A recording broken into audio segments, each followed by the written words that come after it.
তো আজকে যে টপিকটা নিয়ে আলোচনা করব, আমি বেশিটা লেন্থের ভিডিও বানাবো না, তোমরা ভিডিও দেখছো না, তো সেই ক্ষেত্রে আমি কিছু বলবো না, ঠিক আছে। তো সেই ক্ষেত্রে তোমরা চ্যানেলে যদি নতুন হও চ্যানেলটা অবশ্যই সাবস্ক্রাইব করবে। এবং তোমাদের দেখো ওয়েল্ডিং নিয়ে ডিসকাস করবো, ওয়েল্ডিং কী, ঠিক আছে।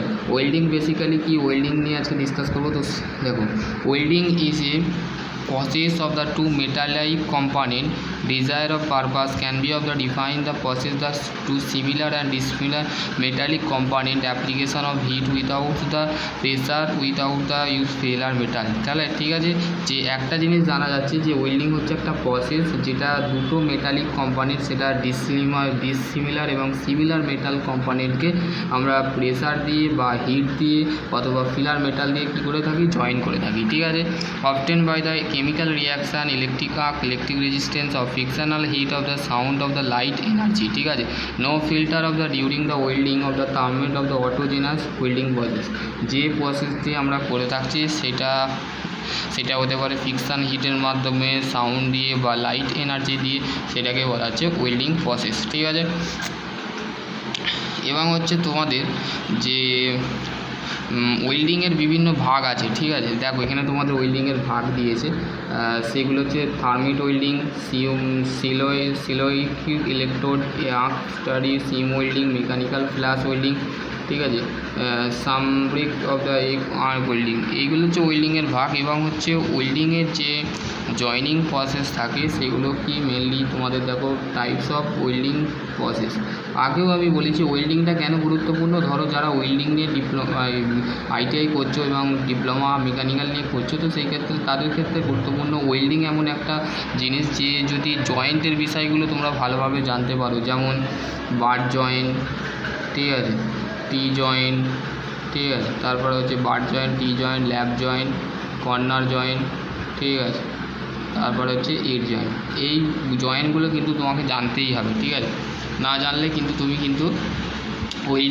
ওয়েল্ডার বা ওয়েল্ডিং হতে পারবে না, ঠিক আছে, ওয়েল্ডার হতে পারবে না। দেখো এখানে অ্যাপ্লিকেশান কী বলেছে, all thought of the mostly welding process there of the development of the not the gate of the place the production the repair of the welding. মানে একটা ওয়েল্ডিং করার আগে ধরো কোনো একটা স্ট্রাকচার, ওয়েল্ডিংয়ের স্ট্রাকচার ফ্র্যাকচার প্রবলেম দেখা যাচ্ছে, তো সেই ক্ষেত্রে আমরা সেটাকে রিপেয়ারিং করতে পারি, ঠিক আছে। ওয়েল্ডিং অফ দ্য যেমন তোমাদের বিল্ডিংয়ের স্ট্রাকচার, বিল্ডিংয়ে দেখবে বড় বড় যে দেখবে এখন তুমি নর্মালি স্টেশন, রেলওয়ে স্টেশনে তোমরা দেখতে পারো যেখানে বিল্ডিং স্ট্রাকচার করে থাকা, তারপর railway coach, general application welding দিয়ে কিন্তু করা হয়, ঠিক আছে।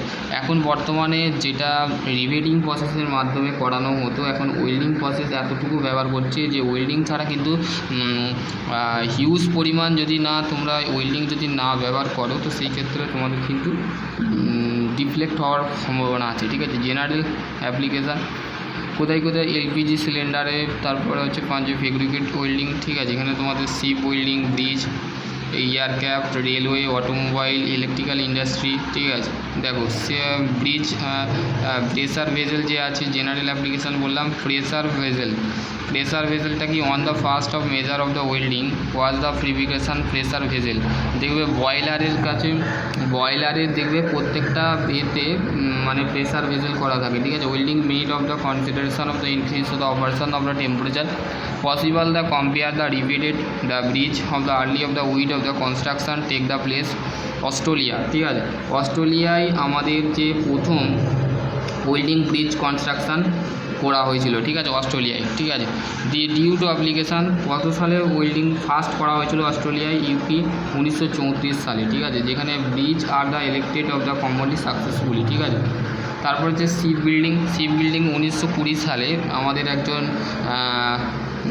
প্রডিউস অফ রিভিটিং করা তো one of million Queen of the Mary, মানে কুইং মেরি, যিনি শিপ রিকোয়ার অফ দ্য রিকর্ডিনেশন or riveting of the welding.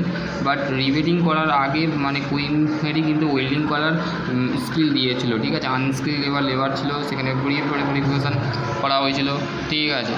তারপর এয়ারক্রাফট, তারপর রেলওয়ে কি, rail use for the welding of the fabrication of the coach, the wing of the tyre of the new railway mobile, but the welding mechanism, the crack of the damage the crack of the welding, ঠিক আছে, নষ্ট হওয়া crack পজিশানটা বা যে repairing করার যে ক্র্যাকটা থাকে সেই যেমন রেলওয়ের ক্ষেত্রে রেলওয়ের কোচ উইকেন্ড ফাইব্রিকেশন এইগুলোর ক্ষেত্রে কিন্তু আমাদের হয়, ঠিক আছে। ইলেকট্রিক্যাল ইন্ডাস্ট্রি যেগুলো আছে যেমন জেটন electrical energy welding play of important role এসান এগুলো, ঠিক আছে।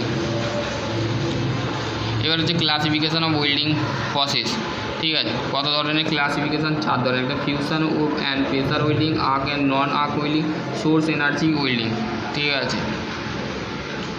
এবার দেখো তোমাদের welding be carried out without the filler metal, the early of the only of the welding with of the position achieved the without the material filler metal autogenous welding, however the TIG welding tungsten inlet gas welding, ঠিক আছে। তোমাদের দেখো তোমাদের বলেছে তোমাদের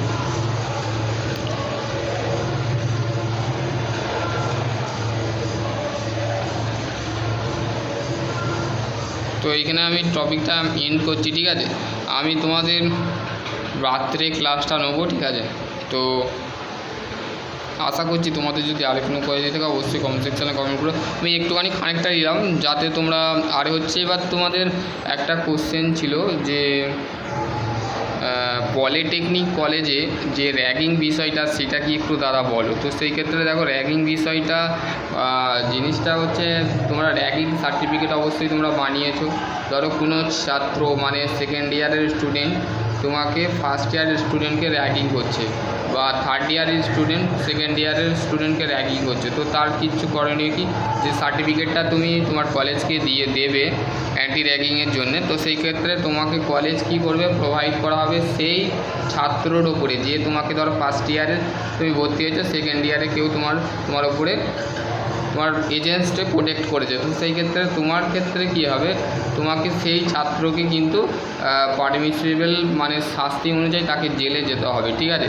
তাকে জেলে পাঠাবে তোমার কলেজের টিচার বা তাকে পারমিশন অ্যান্টি র্যাগিং মানে হচ্ছে একটা ক্রাইম বা পানিশ, ঠিক আছে, পানিশমেন্ট অফ স্টুডেন্ট। তো সেই ক্ষেত্রে তোমার যে সমস্ত ছাত্রছাত্রীরা আছো তো সেই ক্ষেত্রে তোমাদের কিন্তু সম্ভাবনা জেল হওয়ার সম্ভাবনা আছে। তো সেই ক্ষেত্রে অ্যান্টি র্যাগিং সার্টিফিকেটটা যারা বানিয়ে রেখেছো বানাওনি এখনও পর্যন্ত বানিয়ে নেবে, ঠিক আছে।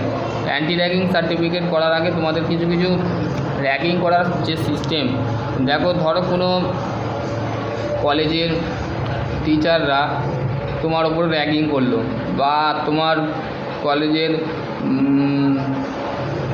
যে তোমার ফ্রেন্ড আছে সে তোমার সাথে র্যাগিং করলো। তো সেই ক্ষেত্রে তার করণীয় হচ্ছে যখনই তুমি সার্টিফিকেট প্রোভাইড করবে র্যাগিং কী করলো, তার উদ্দেশ্য বা কারণ কী ছিল সেটাকেও তোমাকে কলেজকে জানাতে হবে যে কী কারণে তোমাকে র্যাগিংটা করলো বা তার কী উদ্দেশ্য ছিল যে তোমাকে র্যাগিং করলো। তো সেই ক্ষেত্রে তোমাকে বলতে হবে কলেজকে প্রপারলিভাবে তোমাকে কিন্তু এটা বলতে হবে, ঠিক আছে।